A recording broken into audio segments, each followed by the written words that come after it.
Well, hello there, everyone. Welcome back. I figured I'd take you along. I am going to transfer this Columnea heartthrob. Really cool. Look at those leaves. I don't know if you can see it. They're like maroon on the underside, dark green on the top. This plant has been in soil for a month or two, maybe 3. I've had this a while. I haven't done anything to it. I keep forgetting to water it. It doesn't have a reservoir. I don't keep a reservoir with soil because it'll rot because of the anaerobic situation that creates. So I am going to transfer this to my acrylic yarn, but I need to make some chains first. So I figured I'll take you along with me. I'm going to double up and use 2 different colors. It'll be quicker because it's a little bit thicker using 2. So I'm just going to make this, and while I do this, I will talk to you guys. So Columnea is in the same family as African violets, as Nematanthus, the lipstick plant. The flowers look similar to the lipstick plant, but they look like flying goldfish or dolphins. I don't know what these flowers are going to look like because it hasn't bloomed yet. And I think I did a Google search to see, and I think they're pretty, but I really don't have it for the flowers. I have it for the foliage, and because I love epiphytes, and these guys grow up in trees normally. So yeah, they work great in acrylic yarn, just like the rest of the family does. African violets, lipstick plant, all that sort of stuff. And so this is what I'm doing, making a nice thick chain. And yeah, so what I'm going to do after I make enough of this this chain, I'm going to have to pull that plant out of the soil, clean up the roots really good. So that'll be off camera, but you'll hear me because I'll be just behind me is the sink. So I'll do that, and then you can see what it's going to look like in its new home. I'm very excited. It's been a long time coming. I meant to do this a while ago, and I just forgot, and other things took priority. I hate when this happens. I don't know if any of you that use yarn for anything, when they make the yarn and it breaks, all they do is knot it back together before they continue wrapping it up like that. And I don't hate it, but it's just like so sloppy. Can't you make this a little neater? Like if this was going to be used for a sweater or something, wouldn't you want this to not look like this? But anyway, it's for plants. They don't care. They love it. So so how you guys doing? Kidding. I know you guys can't talk to me. Yeah. So I used to have a bunch of different Columneas. I used to have a bunch of different varieties, but I either sold them off or neglected them in the past, or I didn't know how to take care of them before the yarn was a thing, before I started buying stock in acrylic yarn. No, I'm kidding, I don't.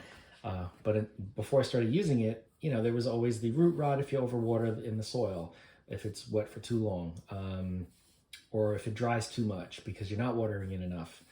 Then it starts to lose the growth points, and the plant starts to decline. So as you can imagine, I had quite a difficult time before I was using my acrylic yarn. So let's see how much more I need. I still need more. We're getting close though, guys. We're getting close. I have yet to find a plant genus that does not like to be in acrylic yarn. Even succulents. I have my succulents in acrylic. I have my Hoyas, if you watched the previous video. Hoyas discidia. I even had some Tenanthe and prayer plants growing in acrylic. Calathea I had in acrylic. Pretty much everything. They just love it as long as it's done correctly with the right type of acrylic yarn. It works great. It really does. And I'm most shocked at succulents. I'm shocked that I can even grow them in water culture, but in acrylic yarn, oh my God, they love it. They love it just as much as they love being in water culture, and they love being in water. All right, let's see. Are we just about there? We're good. that's gonna be good because the plant still has to go in there with the roots and everything. So I'm gonna cut off the end and just finish off the chain with what's left. And then I'm just gonna knot it up. So like this. This is what I do, like not every day, but a lot, so that I have enough acrylic to plant my plants in. This I don't need. All right, here we go. Looks kind of cool, right? I'm just gonna moisten this first before anything, because I don't want to forget to. You have to moisten it first only because a lot of times yarn, whether it's acrylic or polyester, whatever the case may be, a lot of times they are hydrophobic. They just resist the water. And so now this is moistened. No reservoir right now. I'm not going to put a reservoir in here until this acclimates, because it's going to need some time to acclimate, especially because it's been in this dry perlite laden soil, as you can see. Just going to clean off the soil as best I can. Want to make sure I'm in the footage. Okay. Wow, this really has a lot of perlite in it. I'm not surprised. Most epiphytes do well with, you know, very aerated soil, just like succulents. But now, this plant is going to be in acrylic. It's going to love it. It's going to be a yarn baby. A lot of times, these plants have very fine roots, even more fine than Hoyas. I've noticed that the Columnea, some Echinanthus, a lot of lipstick plants are fine. They have nice thick roots, but this one in particular, look at that. It's just really, really thin roots. And I'm sure a lot of these roots aren't even viable because this has been dry for a while. And that's what happens to plants that are in soil when they dry up a little bit. Some of the roots start to die off, but they sprout new roots when the water comes back. So, all right, let's see. It's still got, oh, it's a little damp in the middle, so that's probably what's keeping this plant alive. Let me just see how much of this I can get out. Some plants, you can even remove almost all the roots, if not all the roots, and let them start over. Succulents are good for that. You could take all the roots off of your succulents if you're transferring them to whether it's waterculture or acrylic. You could take off all the roots and they will grow new roots immediately, like very quickly, and there's no issue at all. Okay, I'm gonna bring this to the sink. I'm gonna rinse it off. You'll hear the water. Right. This is fun for me, okay guys? Sorry. A lot of people, you know, like to go to restaurants, like to go to movies. Me, I like to do plant stuff. It's crazy, I know. Let's see. There is still so much soil in these roots. But that's okay. We'll clean it up real good.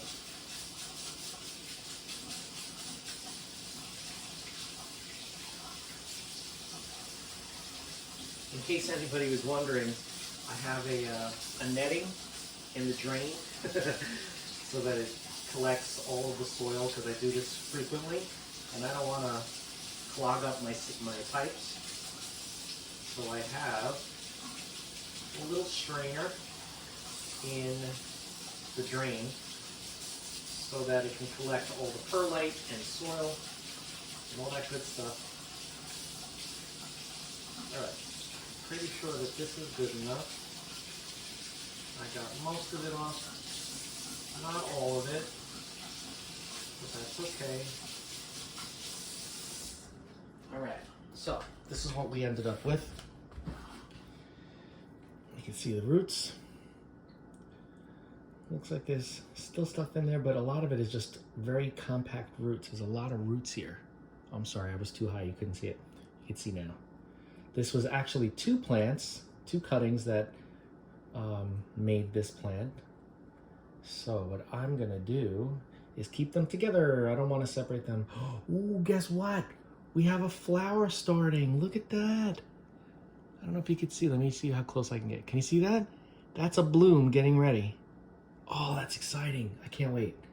Hopefully this won't set it back too much. But even if it does, that's all right. There will be more. So, I'm gonna take this out. I'm gonna wrap the yarn around the roots as best I can, like this. Now I'm gonna pack it in as good as I can so that it is sitting firmly in the acrylic yarn. And here we have it. It's gonna be a little wobbly until it roots into the yarn, but yeah, I'm gonna probably tie these two together just so that they don't move away from each other. But there we have it. This is now gonna take about a week, I'd say, to kind of get used to its new home. I'm not gonna water this for a while. It's damp, but I'm not gonna water for a while. I want the roots to take off and start rooting into the acrylic, and then I'll start watering it, and then I'll be able to leave a little reservoir at the bottom. But this is what we ended up with. Really cool. All right. So there you have it, guys. Another one in the books. I'll put my little tag in here so I remember. And we are done. If you have any questions on growing plants in this method, which is my method, it's something that I created, and it works really well for me. And I know a lot of you have been doing it too, and I hear some good things. It's working for you guys too.